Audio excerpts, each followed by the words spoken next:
Thanks for joining us for CBN NewsWatch. I'm Wendy Griffith. Today, swamped in California after floods have drenched the state. More severe weather on the way. The Golden State, already battered by heavy storms, bracing for up to 6 inches more rain as new evacuation warnings have been sent out. I want to cry, but what's crying going to do, you know? It's just sad. The latest warning coming after a levee broke, and it may be weeks before some people can return home. Fighting for religious freedom and more on Capitol Hill. Religious accommodation, conscience accommodations, that's, I think, more and more going to be a part of our dialogue in the public square. We'll hear from the new president of the public policy arm of the Southern Baptist Convention.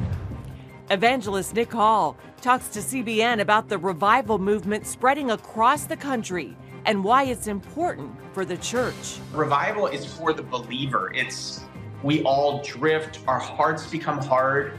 Jesus says, right, he says that we should have childlike faith. It's a biblical prayer to say, God, would you renew in me the joy of my salvation? A new movement is underway to blacklist certain speech by labeling it disinformation. The goal is to convince companies to stop advertising on conservative websites. This is a continuation of a trend in American history of an elite ruling class. We'll hear about the assault on the freedoms of speech and religion in America, and the impact of the film Jesus Revolution, as the director says it's doing more than just bringing audiences into theaters. I've seen posts of people getting baptized in fountains outside the theater or in a lake the next day, or like a spontaneous praise and worship service starting in the theater. These stories and more today on CBN NewsWatch. This is CBN NewsWatch. And we begin with two major storms coming for both coasts.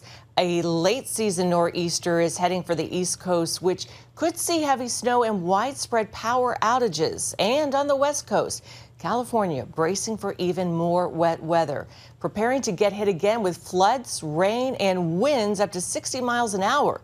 Abigail Robertson has our story. Californians, still reeling from a weekend of severe weather and flooding, are about to see up to 6 more inches of rain. New evacuation warnings have been issued in rain-soaked Santa Cruz County. I want to cry, but what's crying going to do, you know? It's just sad. A drone captured this footage from the Pajara River in Monterey County, where the levee gave way around midnight Saturday morning. Nearly 2,000 people had already evacuated when the levee broke in the last storm.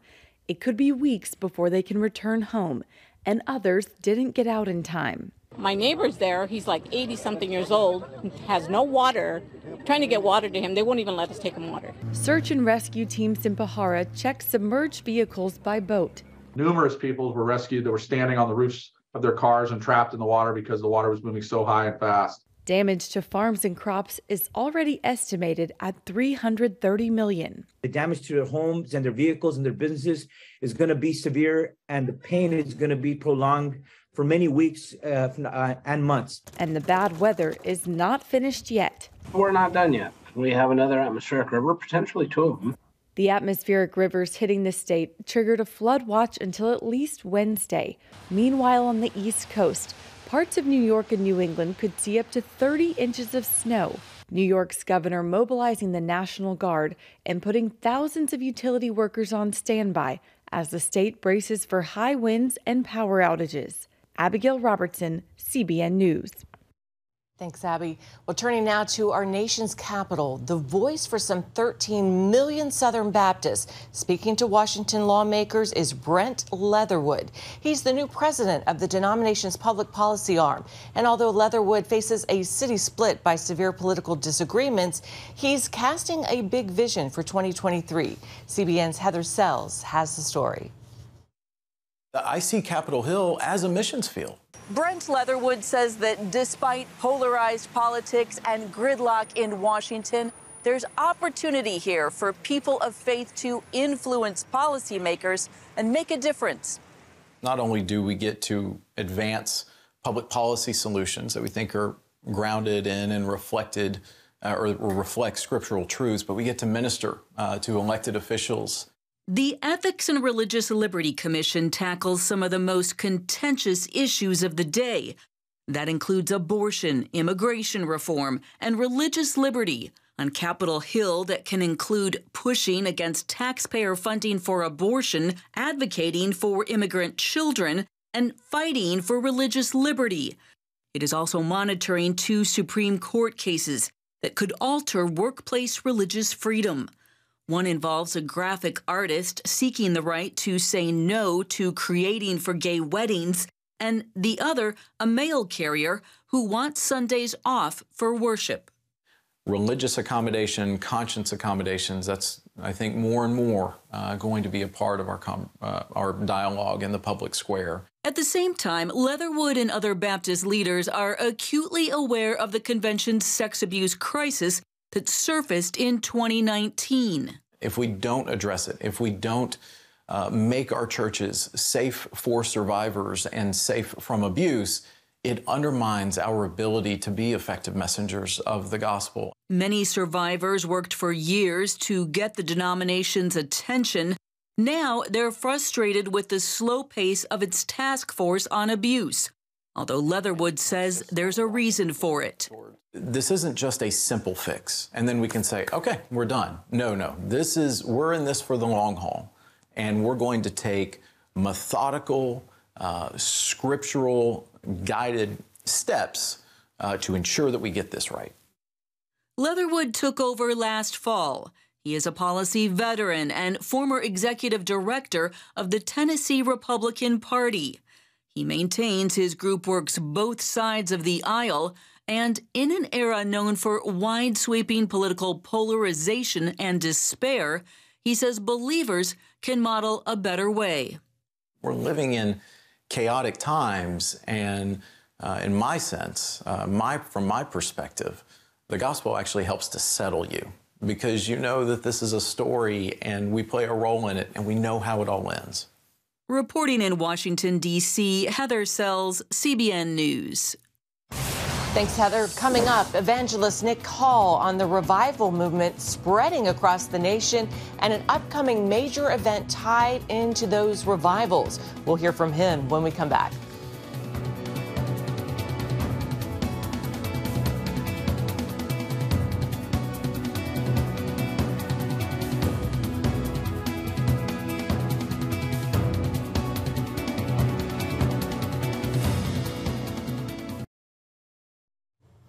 Evangelist Nick Hall is the founder of Pulse, a millennial-led evangelism movement, and he's been following the recent revivals across the country. He joined us for this week's edition of the Prayer Link on the CBN News Channel to talk about those revivals and an upcoming major event.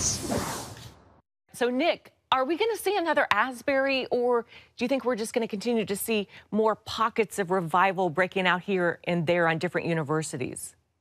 I think it's happening all over the country. I think it's not limited to just universities either. I had friends open up their living room and invite friends over, neighbors over, and just say, man, we believe God is offering healing and that there's change that can happen. And literally these women filled this living room repenting, crying out to God. I'm here at our offices in downtown Minneapolis. A week ago, we emptied all the desks. We emptied the parking garage. And we had a service that was supposed to go 2 hours. It went 53 hours. We had hundreds of people come to Jesus, people baptized in the basement.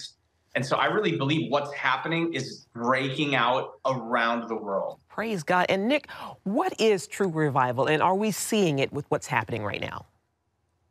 Yeah, I mean, revival, it's a funny thing because people want to get into arguments about is this not? And I'll just say, man, revival literally means for something that is dead to come back to life. Wow. I mean, that's the literal definition of revival. And the psalmist prayed, he said, God, will you not revive us again? Mm-hmm. I encourage my Christian friends, I'll say, man, you know what? Revival is for the believer. We all drift, our hearts become hard. Jesus says, right? He says that we should have childlike faith. It's a biblical prayer to say, God, would you renew in me the joy of my salvation, right? So one of my mentors said, Nick, you should live in a constant state of revival. Like, you should always be coming back, coming back, coming back.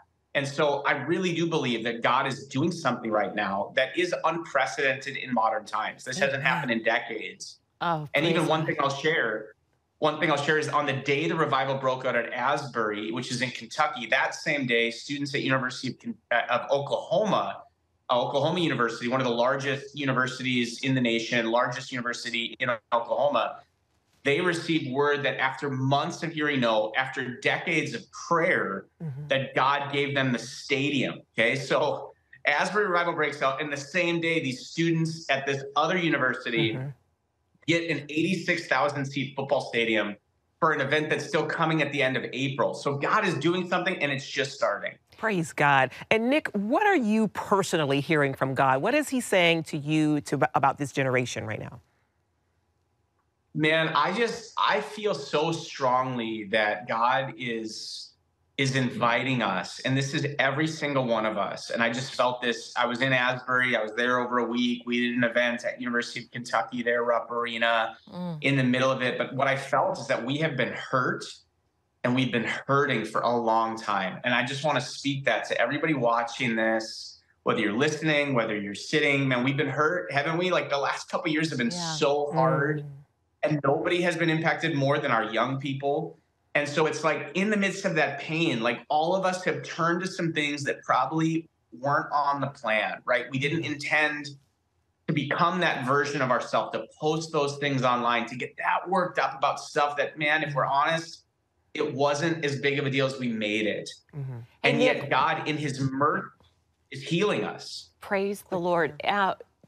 Put this graphic up again for the Oklahoma event. That is coming up in April. Yes. We want our viewers to know about that. That's you're trying to fill a stadium. That's huge. In Oklahoma. Yeah. Yeah, this is a student-led event. Again, this is the same revival. And again, revival isn't owned by anybody. It's literally unleashed. It's moving. I mean, it's happening at the movie theaters with Jesus Revolution. It's happening at secular universities. It's happening in living rooms. It's happening in offices. And yes, students are even trying to fill a stadium in Oklahoma. Now is the time. It's happening, and you can hear more from evangelist Nick Hall in this week's prayer link. We also talk to a pastor who was once booted off Christian radio because she's female. She gives us more on that and how she now encourages women in their God-given callings. That's all on this week's prayer link on the CBN News channel. It's Wednesdays at 2:30 p.m. Eastern, or on the CBN News app, or on YouTube. And still ahead, a blacklist of the 10 riskiest websites for companies to advertise on. And they're all conservative or libertarian. We'll take a look on the latest attempt to shut down free speech right after this.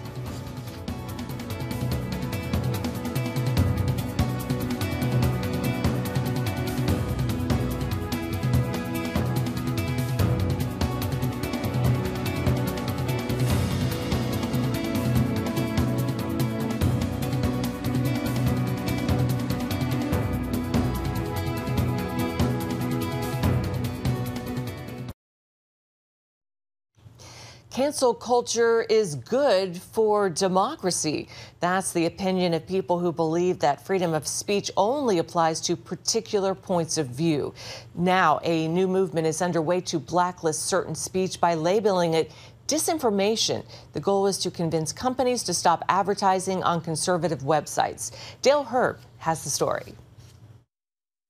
Companies are being steered away from spending advertising dollars with conservative news websites by what's been labeled a stealth blacklisting operation. The British Global Disinformation Index says its mission is to disrupt the business model of disinformation.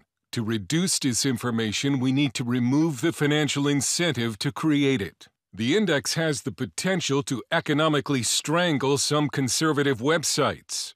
Investigative reporter Gabe Kaminsky uncovered the operation for the Washington Examiner. GDI compiles a secretive dynamic exclusion list, essentially a blacklist, of the websites that it determines to be the biggest purveyors of disinformation online. The Global Disinformation Index lists the 10 riskiest websites for companies to advertise with. All are conservative or libertarian, including the New York Post, Reason, the Daily Wire, and the American Conservative. They're accused of things like lack of transparency, bias, or omissions of pertinent information. We asked the senior editor at the American Conservative, Rod Dreher, for his response to the claim his website is risky. My response is, we are an opinion magazine. Of course we're biased. Liberal opinion magazines are biased too. But no liberal or mainstream media websites are listed as risky by the Index, which is funded by several foundations, including George Soros' Open Society Foundations, and even the U.S. government, through the National Endowment for Democracy. Or at least it was until members of Congress got wind and the funding was canceled. This is only the latest wave of cancel culture to hit conservatives, who have already been shadow banned, deplatformed, debanked, and even mentioned for deprogramming. And the question is, how are we going to really almost deprogram these people? As conservatives began to be banned from social media, they thought that at least they would be safe on their own websites. But the censors have followed. While Republicans in Congress are vowing to investigate the Global Disinformation Index, Dreher, the author of The Benedict Option, a strategy for Christians in a post-Christian nation, does not believe this censorship campaign will stop anytime soon. Yeah, I don't think it ever will stop, because the other side, they're motivated by a religious fervor. They are fighting evil, and you can't tolerate evil.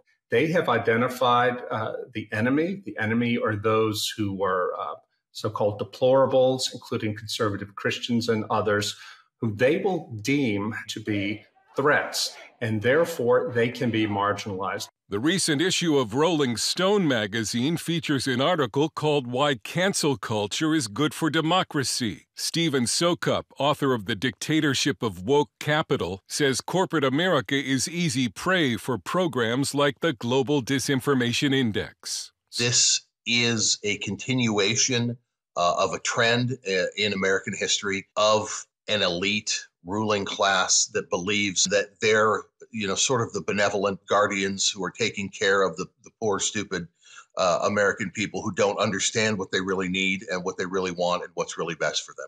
In an attempt to fight back against corporate cancel culture, a conservative watchdog group called the 1792 Exchange recently released its corporate bias ratings. It rates more than 1,000 companies on their likelihood to cancel a contract or client or deny services based on a person's beliefs. And the future could see even more censorship. A Manhattan Institute study found that while the American public leans 2-to-1 in favor of free speech, most Americans under 30 favor censorship when free speech hurts certain groups. Freedom of religion, freedom of association, all the First Amendment freedoms, they are overwhelmingly intolerant of these freedoms. They do not want to support free speech, freedom of religion, or anything like that if the exercise of those freedoms stands to hurt a vulnerable minority. We invited the Global Disinformation Index to answer the charges made against it, but they did not respond.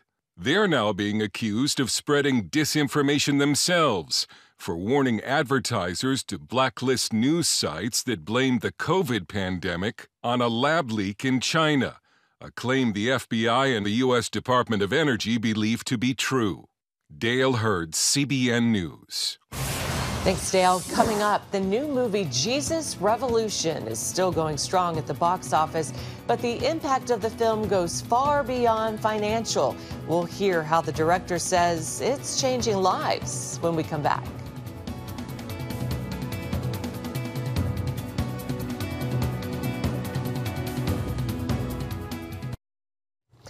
The hit film Jesus Revolution has certainly made a big splash in movie theaters, but the director, Jon Erwin, tells CBN's Faithwire that the film has also had a deep impact on many of its viewers. I've seen posts of people getting baptized in fountains outside the theater or in a lake the next day, or like a spontaneous praise and worship service starting in the theater and then prayer happening in the theater long after the movie wraps, to just personal testimonies of one guy that was just really struggling with an addiction to drugs, and felt delivered and healed and is getting the help he needs. And like, I've never seen stories like this before. I think there's just a certain power to the true story that we're telling. We felt it on set when we were doing the baptisms. I've never felt that kind of spiritual power on a day of filming ever in my life. And I think it bleeds through the screen. I think you feel it in the movie. So yeah, I've never seen this many stories flooding in this quickly. Definitely does. The baptism scenes are my favorite. Well, the movie tells the true story of the spiritual awakening in the early 1970s, which began among young people in Southern California looking for truth. It stars Kelsey Grammer and Jonathan Rumi of The Chosen. They are both phenomenal. The film is still going strong at the box office. It's now made over $39 million, and you can see the entire interview with director Jon Erwin on CBNNewsWatch.com. Well, that's going to do it for this edition of CBN NewsWatch. Remember, you can find more of our news programs on the CBN News channel anytime or online with CBNNews.com. Also, tell us what you think about the stories you've seen today. Email us at newswatch@cbn.com or reach out on Facebook, Twitter, or Instagram. We hope you'll join us next time. Have a great day.